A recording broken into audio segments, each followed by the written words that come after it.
نکاح نہیں کر سکتے، بیٹی سے، بہن سے، بھانجی سے، بھتیجی سے، پھوپھی سے، خالہ سے، رضائی ماں سے، رضائی بہن سے، اپنی ساس سے، اپنی بہو سے، اپنی بہو کی بہن، اپنے بہو کی اولاد سے، اپنی بیوی کی پچھلے خاوند سے اولاد سے، اور اپنی بیوی کی بہن سے نہیں کر سکتے۔ یہ آخری حصہ جو اس آیت کا ہے کہ جو تمہاری بیوی ہے اس کی بہن سے بھی تمہارا بیوی کی جب تک تمہارے نکاح میں ہے دوسری بہن نہیں آ سکتی۔ یعنی ایک نکاح میں دو بہنوں کو جمع کرنا حرام۔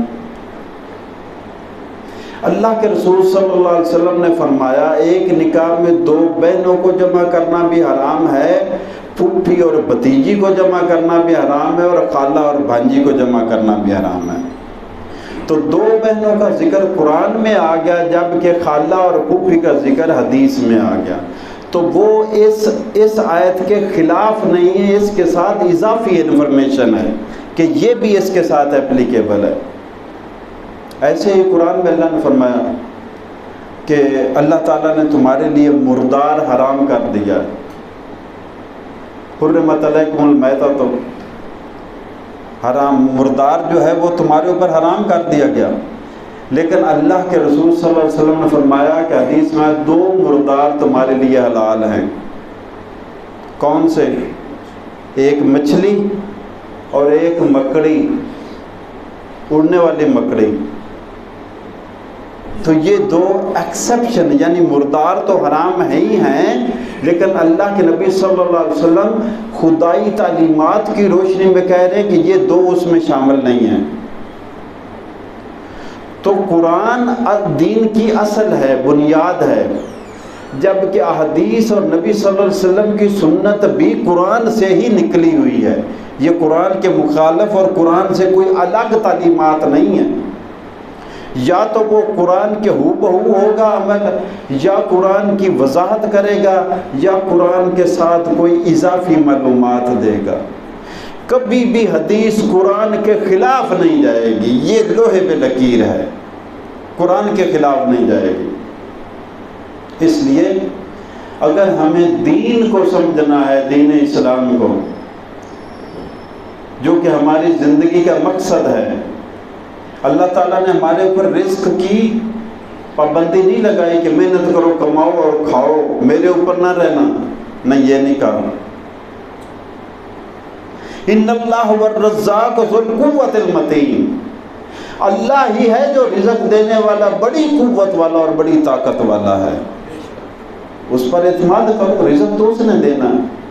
لیکن ایک بات اس نے کہی، انی خلقت الجن والانس الا لیعبدون، ما خلقت الجن والانس الا لیعبدون، جن اور انسانوں کو صرف عبادت کے لیے پیدا کیا۔ وما خلقت الجن والانس، میں نے نہیں پیدا کیا جن اور انسانوں کو الا لیعبدون، مگر صرف اور صرف اس کام کے لیے کہ وہ میری عبادت کریں۔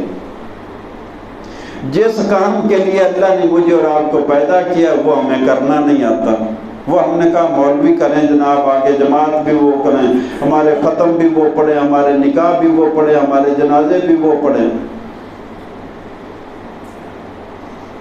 تو کوئی ایسا مولوی بھی تیار کر لیں جو قبر کے سوالوں کے جواب بھی آپ کی جگہ دے آئے گا، جو قیامت کے دن حشر کے نامہ اعمال جب تلے لگیں گے وہاں پہ پیشی بھی وہ بھگت لے گا۔ دنیا میں بھگت لیتے ہیں نا، آپ وکیل کو بھیج دیتے ہو، اپنی جگہ کسی اور کو چلان کروا لیتے ہو، دنیا میں تو بڑے طریقے ہیں، آگے یہ نہیں چلے گا۔ اس لیے فرمایا تمہیں تنے تنہا اللہ کے سامنے پیش ہونا ہے اور اپنی زندگی کا حساب دینا ہے۔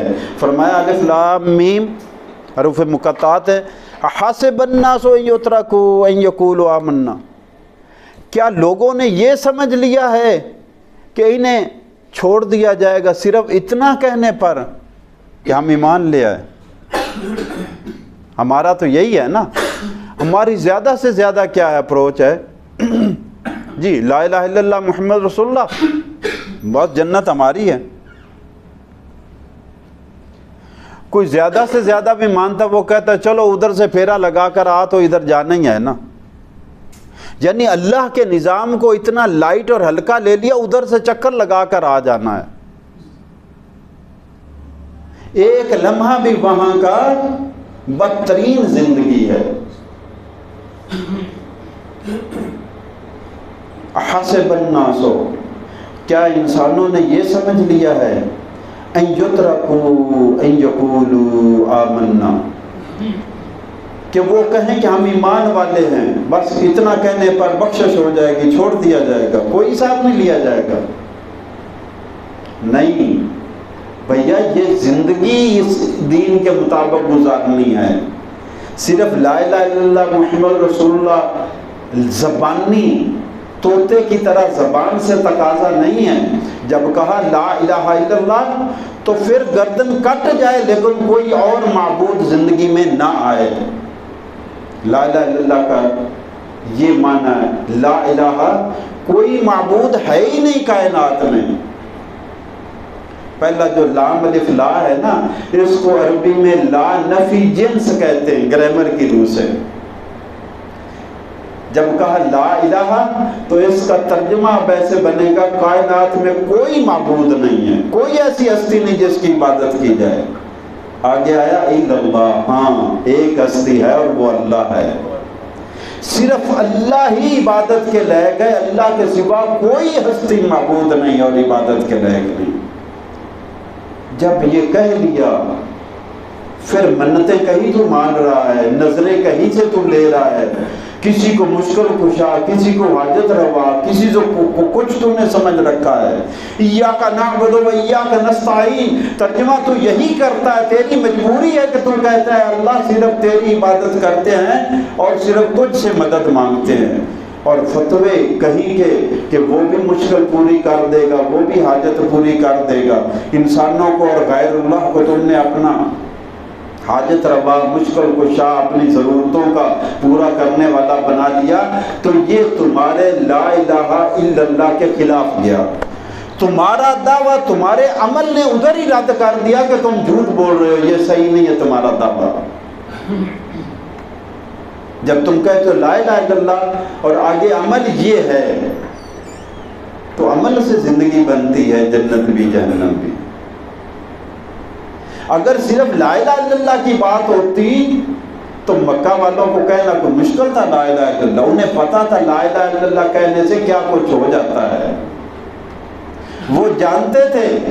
اس لیے اللہ کے رسول صلی اللہ علیہ وسلم اور صحابہ کرام کی جان کے دشمن بن گئے۔ وہ جانتے تھے لا الہ الا اللہ کا معنی کیا ہے، اور یہ نہیں جانتے کہ لا الہ الا اللہ کا معنی کیا ہے، اس لیے تسبیحوں پہ تسبیحاں، لا الہ الا اللہ، لا الہ الا اللہ، لا الہ الا اللہ، لا الہ الا اللہ، تسبیحوں پہ تسبیحاں چل رہی ہیں، دکان پہ جھوٹی قسمیں بھی چل رہی ہیں، ناپ تول میں کمی بھی چل رہی ہے، ملاوٹ بھی چل رہی ہے، دفتر میں رشوت بھی چل رہی ہے، اپنے فرض سے غفلت بھی چل رہی ہے، تنخواہ لے کر ڈیوٹی کرنے جاتے ہی نہیں یہ بھی چل رہا ہے، روزی حرام کی کھاتے ہیں، وہ تنخواہ لیتے جو کام ہی نہیں کرتے، لوگوں کے حق پر نجائز قبضہ کرنا۔ جب لا الہ الا اللہ کہتا ہے بندہ اور لا الہ الا اللہ کہے اور اللہ کہے تیری بیٹی کا اتنا جائیداد میں حصہ ہے، تیری بہن کا اتنا جائیداد میں حصہ ہے، اور پھر بھی تو نہ مانے، پھر کون سی لا الہ الا اللہ ہوگی؟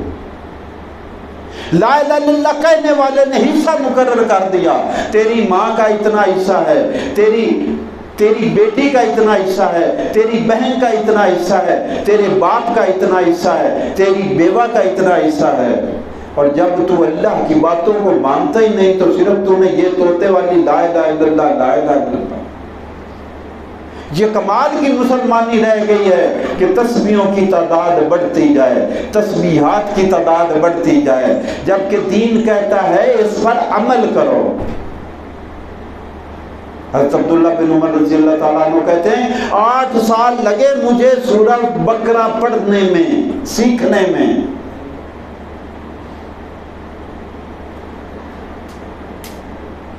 اور اگر اس کو ضرب دے دے ہمارے جیسے اجمیوں کی کم علمی، کم فہمی، عاقبت نادیشی سے، تو ہمیں تو ساری عمر لگ جانی چاہیے سورہ بقرہ سمجھتے ہوئے کہ اس پر عمل کیسے کرنا ہے۔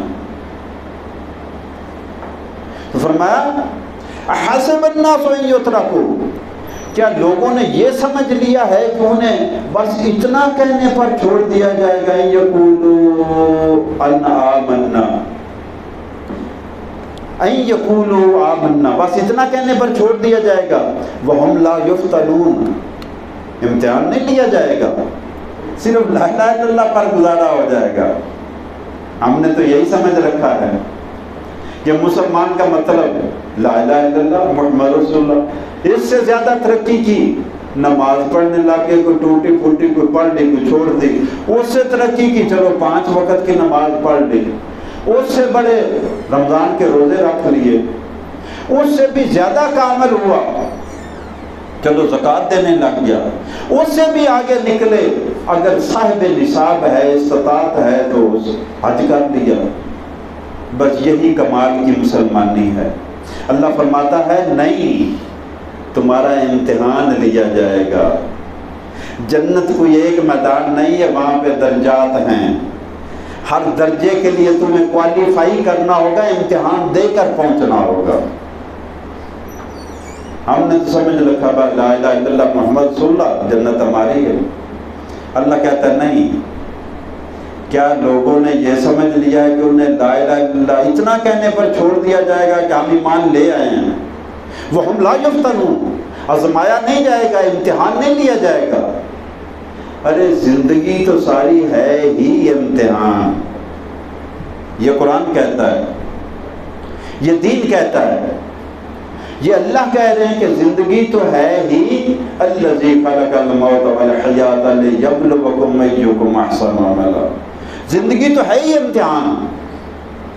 جو بیماری میں ہے بیمار کا امتحان ہے، اور جو تندرست ہے اس کا بھی امتحان ہے، جو مصیبت میں ہے اس کا بھی امتحان ہے، جو مصیبت میں دوسرا دیکھ رہا ہے اس کا بھی امتحان ہے، جو سیلاب میں ڈوب رہے ہیں ان کا امتحان تو ہے ہی ہے، ان کے نظارے دیکھنے والوں کا بھی امتحان ہے کہ تم کیا کر رہے ہو۔ تمہیں اللہ نے عافیت عطا فرمائی تھی، تمہیں اللہ نے بچا لیا تھا اس امتحان سے، اس مصیبت سے، تمہارا امتحان تھا کہ تم شکر کرتے ہوئے ان کی خدمت میں لگ جاتے، جن کے پاس نہیں تھا ان کو اپنے خزانوں سے عطا کرتے، جو کمزور تھے ان کی مدد کرتے، جن کے گھر گر گئے تھے ان کے گھر بنانے میں ساتھ دیتے، جن کے کھیت برباد ہو گئے تھے، دکانیں برباد ہو گئی تھی، ان کے ساتھ کاروبار میں تعاون کرتے۔ وَلَنَبْلُوَنَّكُمْ بِشَيْءٍ مِّنَ الْخَوْفِ وَالْجُوعِ وَنَقْصٍ مِّنَ الْأَمْوَالِ وَالْأَنفُسِ وَالثَّمَرَاتِ وَبَشِّرِ الصَّابِرِينَ۔ امتحان ہے، ہر ایک کا امتحان ہے، جو مصیبت میں ہے اس کا بھی امتحان ہے، اور جو مصیبت میں اس کو دیکھ رہا ہے دیکھنے والے کا بھی امتحان ہے۔ یہ نہیں کہ یہ وہاں پہ ویڈیو کلپ بھی بناتا رہے، اس کا امتحان ہے، حادثے میں کوئی گر پڑا ہے، اس کی ہڈی ٹوٹ گئی، زخمی ہو گئی، تو ویڈیو کی بجائے اس کو اٹھانا زیادہ ضروری ہے، اس کی مدد کرنا زیادہ ضروری ہے، اس کی جان بچانا زیادہ ضروری ہے، نہ کہ ویڈیو کلپ۔ اور اگر دو لڑ پڑے ہیں، دو پارٹیاں لڑ پڑی، دو انسان لڑ پڑے، تو ان کے ویڈیو کلپ بنانے کی بجائے ان کو چھڑانا ضروری ہے، ان کی صلح کرانا ضروری ہے۔ ہم بے عملی کا شکار تو پہلے ہی موجود تھے، اب ہم صرف فیس بک سوشل میڈیا کے مسلمان رہ گئے۔ جو ہی کوئی 10 11 12 بجے دن کا ٹائم ہوتا ہے تو صالحین کی جماعت جو ساری رات جاگتی رہی ہے سوشل میڈیا پر، وہ بیدار ہو جاتی ہے، اور پھر دین کی باتیں ایسی باتیں کہ قرآن و حدیث پڑھ کر جن لوگوں کی زندگی گزری وہ بھی حیران ہوتے کہ یار اتنی پیاری بات۔ اللہ فرماتے ہیں وَلَقَدْ فَتَنَّا الَّذِينَ مِن قَبْلِهِمْ، انسانوں کو کیا صرف اتنا کہنے پر چھوڑ دیا جائے گا کہ ہم ایمان لے آئے اور امتحان نہیں لیا جائے گا؟ امتحان لیا جائے گا۔ اللہ کہتا ہے وَلَقَدْ فَتَنَّ الَّذِينَ مِن قَبْلِهِمْ، ہم نے تو ضرور بر ضرور ان لوگوں کا بھی امتحان لیا تھا جو ان سے پہلے تھے۔ یہ کوئی پہلی دفعہ تھوڑی ہو رہا ہے کہ تمہارا امتحان ہو رہا ہے، تمہارے لیے زندگی امتحان ہے۔ ارے زندگی پوری امتحان ہے، اس لیے کہ اس امتحان کو پاس کر کے ہم نے اپنے باپ کی جاگیر جنت میں دوبارہ جانا ہے انشاءاللہ۔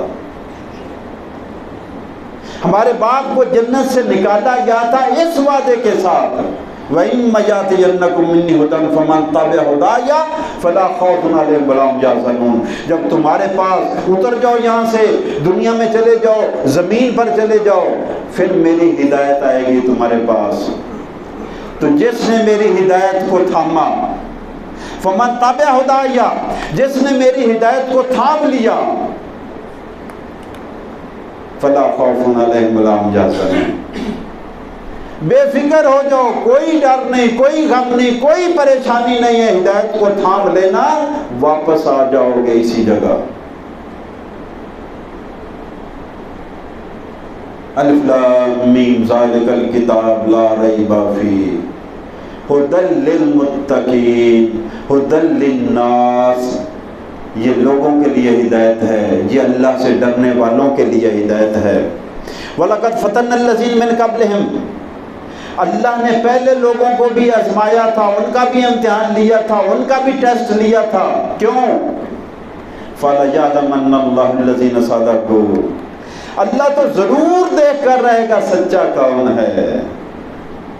فَلَيَعْلَمَنَّ الَّذِينَ صَدَقُوا، اللہ ضرور بر ضرور ظاہر کر دے گا۔ اللہ کو تو پتا ہے، ہماری پیدائش سے پہلے پتا ہے کہ ان میں سے سچا کون نکلے گا، جھوٹا کون نکلے گا، لیکن ہمارے عمل سے ظاہر فرما دے گا اللہ تعالیٰ۔ ہم خود انکار نہیں کر سکیں گے ہاں یہ بات اور یہ کام ہم نے کیا تھا۔ فَلَيَعْلَمَنَّ اللَّهُ الَّذِينَ صَدَقُوا، اللہ ضرور ظاہر کر دے گا ان لوگوں کو جو اپنے زبان کے سچے ہیں، جنہوں نے کہا لا الہ الا اللہ اور پھر کسی کو معبود نہیں ماننا اللہ کے سوا۔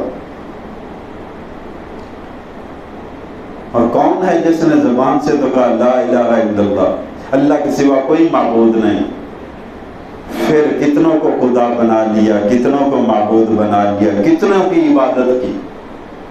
فَلَيَعْلَمَنَّ اللَّهُ الَّذِينَ صَدَقُوا، اللہ ضرور ظاہر کر دے گا لوگوں کے سامنے کہ سچے کون ہیں۔ وَلَيَعْلَمَنَّ الْكَاذِبِينَ، اور وہ ضرور ظاہر کر دے گا، دکھا دے گا لوگوں کو جھوٹے کون ہیں۔ یہ کون سے سچے اور جھوٹے ہیں؟ یہ کافروں کی تو بات ہی نہیں ہے، یہ جنہوں نے دعویٰ کیا ہے لا الہ الا اللہ محمد رسول اللہ، اللہ کے سوا کوئی معبود نہیں اور محمد اللہ کے رسول ہیں صلی اللہ علیہ وسلم۔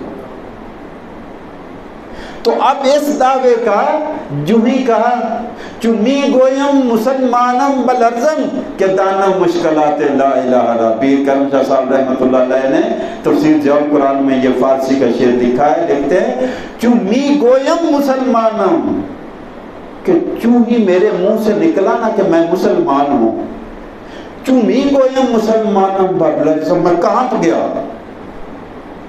کہ مسلمان میں نے اپنے آپ کو کہا ہے اور اب میں کن کن پابندیوں کا اپنے اوپر لاگو خود کر لیا ہے کہ دانم مشکلات لا الہ الا، جب میں نے کہا کہ میں مسلمان ہوں تو میں کانپ گیا کہ اب لا الہ کی ساری پابندیاں میرے اوپر لاگو ہو گئی ہیں، اب میرا اللہ کے سوا کوئی معبود نہیں رہا اور محمد کی زندگی کے علاوہ کوئی جینے کا نمونہ نہیں رہا میرے لیے۔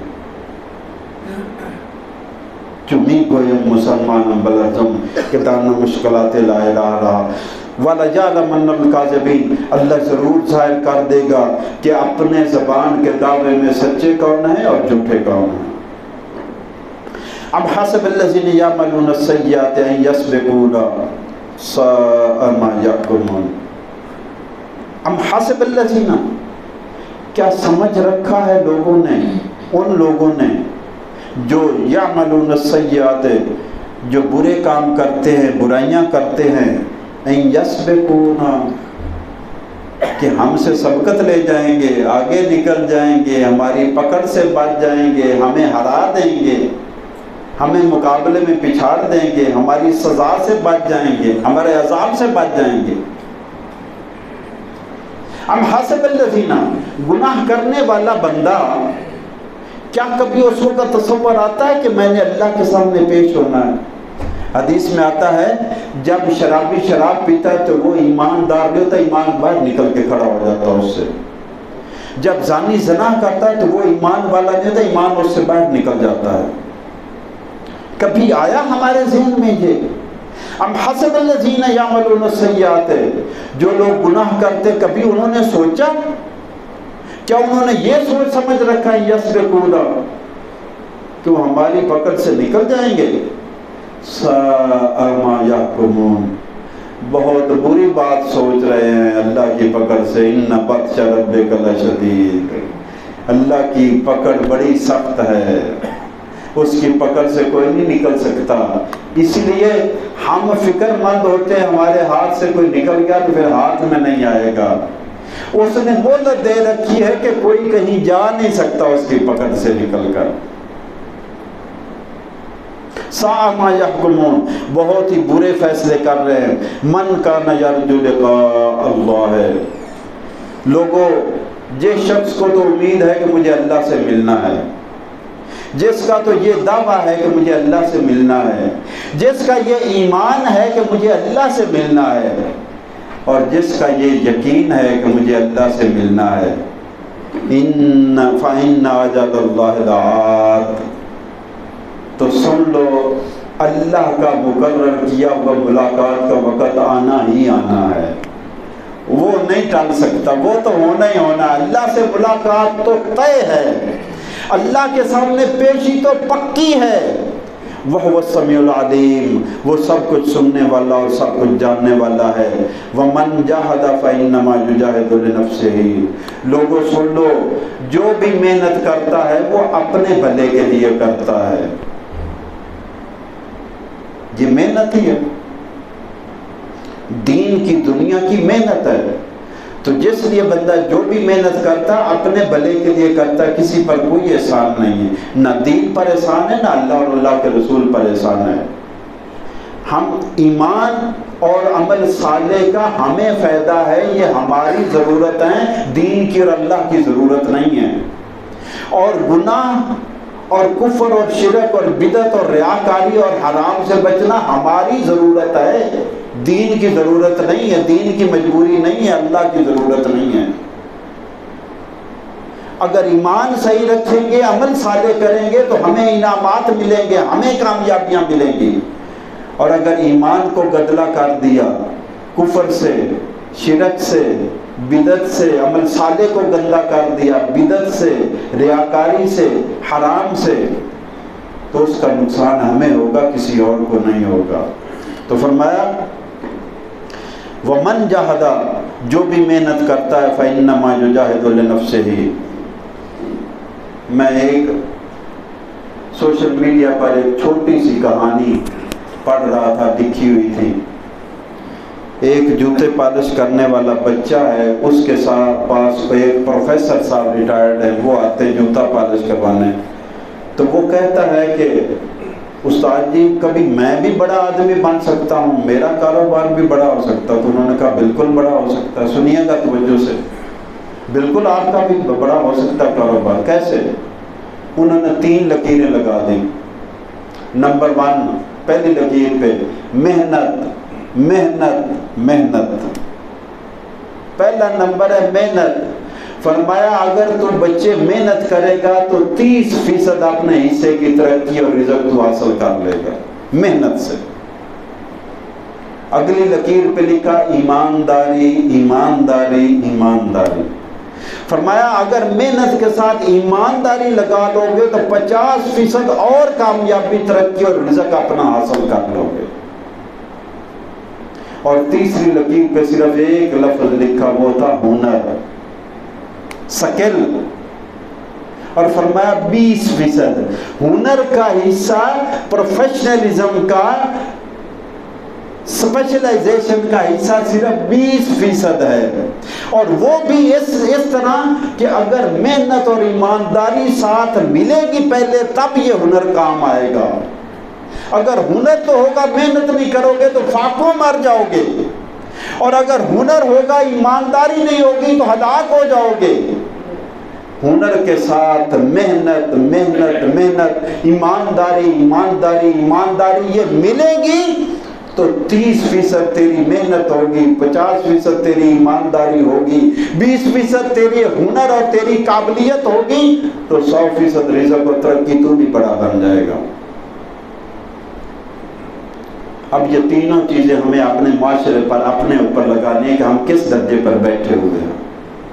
ہم کہتے ہیں کہ وہ انگریز زیادہ ترقی کر گئے، ہم مانتے ہیں کہ ہم سے زیادہ ایمانداری میں آگے ہیں، ہم مانتے ہیں کہ ہم سے محنت میں آگے ہیں، ہم مانتے ہیں ہم سے سکیل اور تجربے میں آگے ہیں، تو پھر بھائی جب سب چیزوں میں وہ آگے، اچھی چیزوں میں تو انہیں آگے ہم سے ہونا ہے، آگے پیچھے کیسے ہونا ہے؟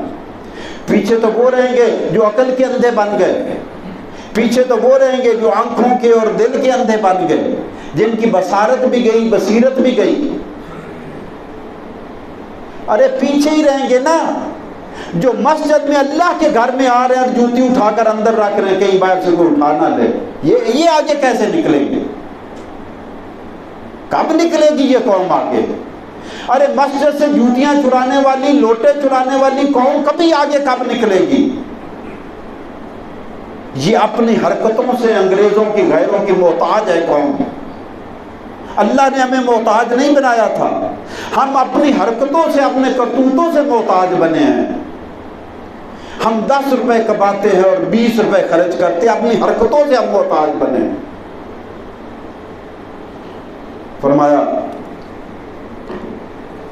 وَمَنْ جَهَدَ فَإِنَّمَا يُجَاهِدُ لِنَفْسِهِ، جو کوئی بھی محنت کرتا ہے وہ اپنے بھلے کے لیے محنت کرتا ہے، کسی پر احسان نہیں کر رہا۔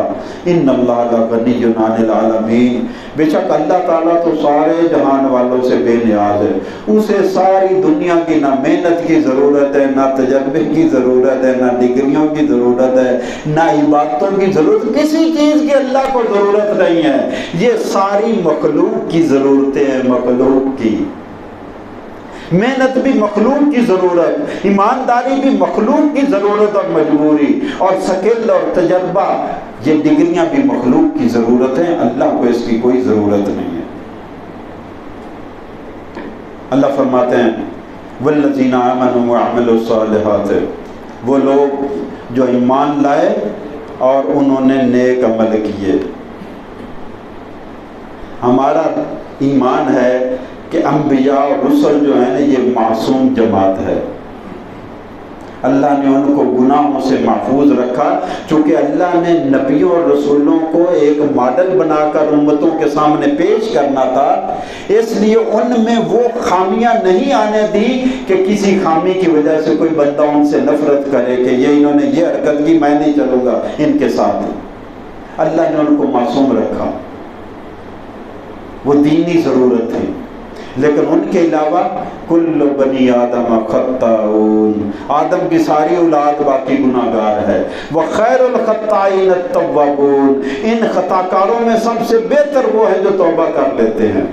تو اب آگے فرمایا والذین آمنوا، جو لوگ ایمان لے آئیں، وعملوا الصالحات، اور نیک عمل کرنے لگ جائے، صاحب بشر ہیں، گناہ تو ان سے بھی ہو جائے گا، خطا تو ان سے بھی ہو جائے گی، غلطی کا امکان تو ان کے بھی ساتھ ہے، تو ان کی گناہوں، خطاؤں اور غلطیوں کا اللہ نے پیکج دے دیا۔ ہوتی ہے، میرے سے تو بڑی خطائیں گناہ ہوتی ہیں، آپ میں سے شاید نہ ہوتی ہوں، یا کم ہوتی ہوں، کسی سے کم کسی سے زیادہ ہوتی ضرور ہے، تو پیکج سننے کیا ہے؟ والذین آمنوا وعملوا الصالحات، وہ لوگ جو ایمان لے آئے اور نیک عمل کرنے لگ گئے، ان کے ایمان اور نیک عمل کی وجہ سے کیا کریں گے؟ لنکفرن عنہم سیئاتہم، ہم ان کے گناہوں کو مٹا دیں گے۔ یہ پیکج ہے، یہ پیکج ہے رب کائنات کا۔ اپنے ایمان کو صحیح کرو، اعمال صالح جو ان کو صحیح کرو، تم سے با تقاضا بشریت جو بھی گناہ ہو جائے گا اللہ درگزر کر لے گا۔ لَنُكَفِّرَنَّ عَنْهُمْ سَيِّئَاتِهِمْ، ہم ان کے تکفیر سیئات کہتے ہیں، جیسے تختی ہم کسی زمانے میں ہم نے لکھی تھی تختی لکھتے تھے پھر اس کو دھو کر صاف کر دیتے تھے۔ تکفیر سیئات کہتے ہیں نامہ اعمال سے گناہ کو دھو دینا، اس کا نام و نشان نہ رہے۔ لَنُكَفِّرَنَّ عَنْهُمْ سَيِّئَاتِهِمْ، ان کے ایمان اور عمل صالح کی برکت سے ہم ان کے گناہوں کو مٹا دیں گے۔ وَلَنَجْزِيَنَّهُمْ أَحْسَنَ الَّذِي كَانُوا يَعْمَلُونَ، اور جو وہ نیکیاں کرتے ہیں ان کا بدلہ دے کر جنت میں پہنچا دیں گے۔ یہ پیکج ہے، اور یہ پیکج کیسے ہے؟ دو کام کرنے ہیں، اپنے ایمان کی حفاظت کرنی ہے، ایمان کو کھنگالنا ہے، ایمان کو صاف ستھرا کرنا ہے۔ کس سے؟ کفر سے، شرک سے۔ اور عمل الصالحات، عمل صالح کرنے ہیں، عمل کو، نیک عملوں کو بچانا ہے۔ کس سے؟ بدعت سے، ریاکاری سے، حرام سے۔ بس یہ کام کر لیں گے، ایمان اور عمل صالح صحیح ہو جائیں گے، اور اس کے باوجود جو ہم سے خطا گناہ ہو گیا اللہ کہتا وہ میں مٹا دیا کروں گا۔